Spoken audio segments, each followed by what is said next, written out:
जरा तसव्वुर करें कि बिजली बनाने के लिए ना जमीन चाहिए, ना छत, ना बड़े टावर, बल्कि सिर्फ आसमान। एक ऐसी मशीन जो 6500 फुट की बुलंदी पर उड़ते हुए हवा से बिजली बनाए और वो बिजली सीधे आपके घर या फिर नेशनल ग्रिड में शामिल हो जाए। जी जी ना, चीन ने एक बिजली बनाने की ऐसी मशीन इजाद कर ली है जिसे घरों के ऊपर आसमान में छोड़ा जाता है और जिसने इतनी बिजली बना दी कि आप भले एक एसी चलाएं या 10, खुद बिजली इस्तेमाल करें, फरोख्त करें या पूरे मोहल्ले को मुफ्त बांट दें। लेकिन सवाल यह है, क्या ये टेक्नोलॉजी वाकई मुस्तकबिल है या सिर्फ एक महंगा तजुर्बा? और सबसे अहम सवाल, क्या ये सोलर पैनल्स का मुतबादिल बन सकती है? आइए आसान जबान में और बगैर मुबालगे के इस पूरी हकीकत को समझते हैं।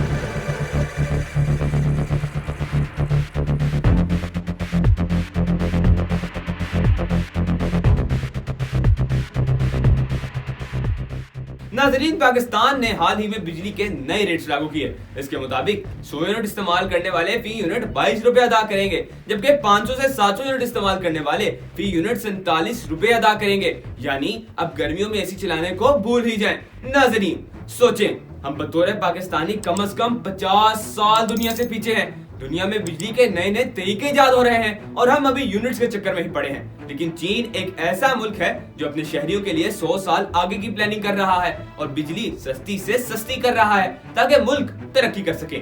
चीन दुनिया का सबसे बड़ा मुल्क है जो सोलर से सबसे ज्यादा बिजली बनाता है और पाकिस्तान में बढ़ते हुए बिजली के निर्खों के बाद गुज़िश्ता 10 साल में सोलर ने बड़े पैमाने पर तरक्की की। लेकिन चीन सोलर से भी बहुत आगे निकल चुका है और नई टेक्नोलॉजी को जन्म दे रहा है। चीन में हाल ही में एक megawatt scale Fizaia wind power system कामयाबी से आजमाया गया। ये कोई आम विंड टरबाइन नहीं थी जो जमीन पर खड़ी हो, बल्कि ये एक हीलियम से भरा हुआ उड़ने वाला प्लेटफॉर्म था जिसके साथ बिजली पैदा करने वाले टरबाइन लगे थे। ये सिस्टम तकरीबन 2000 मीटर यानी 6500 फुट की बुलंदी पर गया और वहीं से हवा की ताकत इस्तेमाल करके 185 किलोवाट पर घंटा बिजली पैदा की।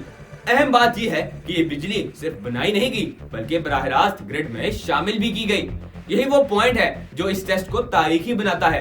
385 किलोवाट पर घंटा बिजली बज़ाहिर छोटी लगती है, मगर ये इतनी तवानाई है कि पाकिस्तान में तकरीबन 100 से 300 घरों को एक दिन के लिए रोशन रखा जा सकता है।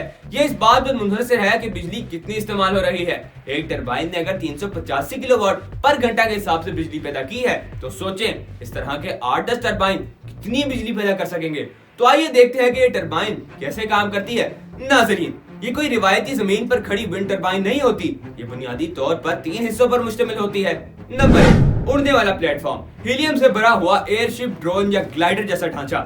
नंबर 2, हवा से घूमने वाला टरबाइन सिस्टम, छोटे मगर ताकतवर टरबाइन। नंबर 3, जमीन से जुड़ी हुई मजबूत केबल, टेदर, इसी में बिजली भी आती है। तो आइए अब देखते हैं कि ये टरबाइन आखिर आसमान में क्यों उड़ती है जबकि बिजली तो जमीन पर भी पैदा की जा सकती है। क्योंकि जमीन के करीब हवा कमजोर और गैर मुस्तकिल होती है। 3000 से 1000 मीटर की बुलंदी पर हवा ज्यादा तेज, ज्यादा मुसलसल, ज्यादा ताकतवर होती है। ये टरबाइन वहां जाकर खड़ी होती है जहाँ असल ताकत है। तो आइए देखते हैं कि टरबाइन आसमान में बिजली कैसे बनाता है। अब असल काम समझे। मरहला नंबर 1, हवा टरबाइन से टकराती है। बुलंदी पर चलने वाली तेज हवा टरबाइन के ब्लेड्स को घुमाती है, बिल्कुल ऐसे ही जैसे पंखा घूमता है या रवायती विंडमिल चलती है। मरहला नंबर 2, घूमने से जनरेटर चलता है। जब ब्लेड घूमते हैं तो अंदर लगा हुआ जनरेटर घूमता है। जनरेटर मैकेनिकल एनर्जी को इलेक्ट्रिकल एनर्जी में बदल देता है। ये वही असूल है जो डैम, पावर प्लांट या विंड मिल में होता है। फर्क सिर्फ जगह का है। ये जमीन पर नहीं, हवा में हो रहा है। अब सबसे अहम सवाल, बिजली जमीन तक कैसे पहुंचती है? यहाँ आता है सबसे दिलचस्प और नाजुक हिस्सा। ये टरबाइन जमीन से एक मोटी, मजबूत, खास केबल के जरिए बंधी होती है। ये केबल 2 काम एक साथ करती है। टरबाइन को अपनी जगह रोके रखती है। इसी के अंदर इलेक्ट्रिक वायर्स होती हैं, यानी यही रस्सी बिजली की लाइन भी है। जमीन पर एक कंट्रोल स्टेशन, इन्वर्टर और ट्रांसफार्मर होता है। वहाँ बिजली एसी में बदली जाती है, वोल्टेज एडजस्ट होता है, फिर नेशनल ग्रिड में शामिल कर दी जाती है। बिल्कुल वैसे ही जैसे सोलर फार्म या विंड फार्म ग्रिड में बिजली देते हैं। अगर तेज तूफान आ जाए तो ये आम सवाल है और बहुत अहम भी।